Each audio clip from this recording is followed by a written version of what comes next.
Hello everyone, this is RJ. Welcome back to our YouTube channel. So finally the wait is over. JEE Mains 2026 का जनवरी attempt का result आ गया है। आप सबको पता है कि इस रिजल्ट में हर बार की तरह एनटीए परसेंटाइल यानी कि एनटीए स्कोर में आपको बताया गया है, बट आपको ये नहीं बताया है कि आपके कितने मार्क्स हैं, ना ही आपको ये बताया है कि आपका कितना रैंक है। तो चलिए मैं आपको बताऊंगा कि अगर आपकी जितनी भी परसेंटाइल है उससे क्या रैंक बन सकता है। तो समझेंगे जरा ध्यान से। मेरे पास एक बच्चे का रिजल्ट है, उसका फिजिक्स का परसेंटाइल अगर मैं बात करूं तो 92.4147511 है। केमिस्ट्री का जो परसेंटाइल है वो है 98.211497 है एंड मैथ्स का जो परसेंटाइल है उसका वो 95.5051385 है। सो मैंने रेफरेंस के लिए एक बच्चे का परसेंटाइल लिया है। फाइन, याद रखें इसका जो नेट यहां पे लिखा हुआ है एनटीए स्कोर, ठीक है ना, जो टोटल यहां पे लिखा हुआ है वो है 96.950466।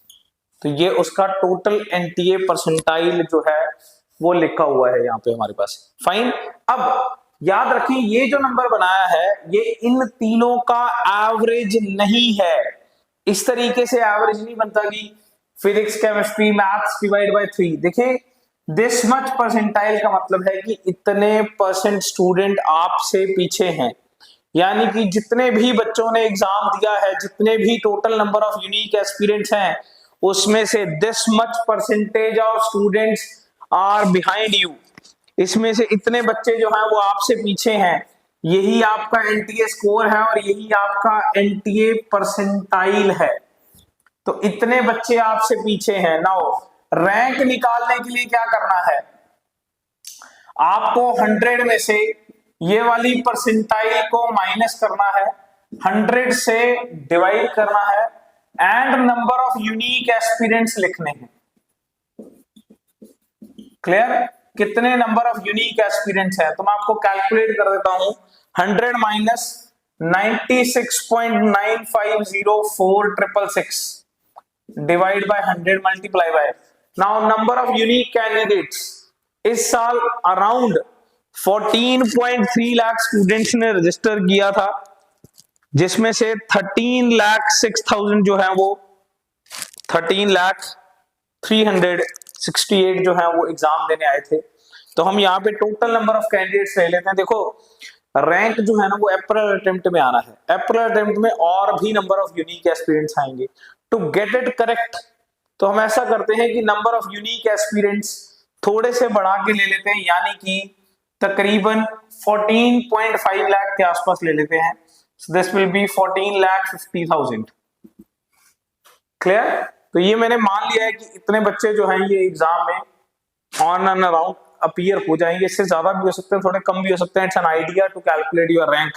फाइन, तो लेट्स कैलकुलेट इट। अगर हम इसको कैलकुलेट करते हैं तो ये 100 minus 96.950466 multiply by 14,50,000।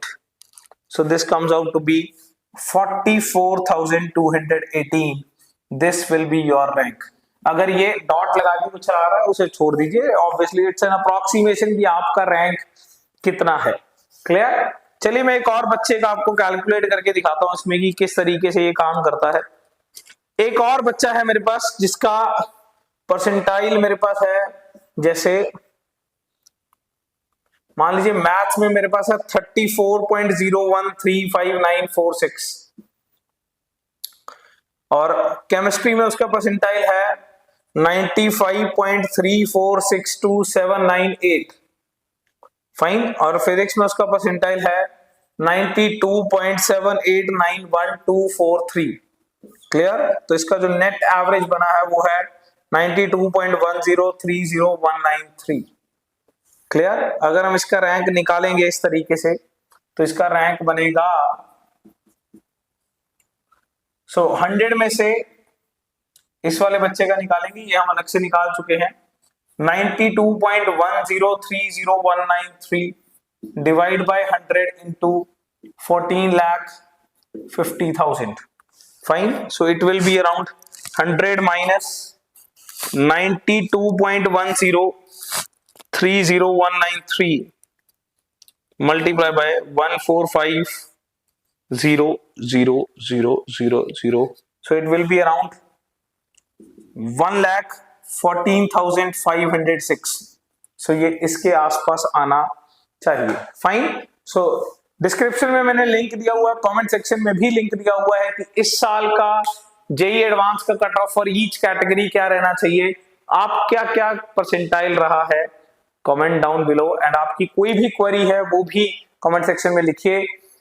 Comment section में मैंने जेईई एडवांस का इस साल का क्या कट ऑफ रहना चाहिए वो मेंशन किया हुआ है, लिंक पे जाइए, चैनल सब्सक्राइब करिए। Thank you so much.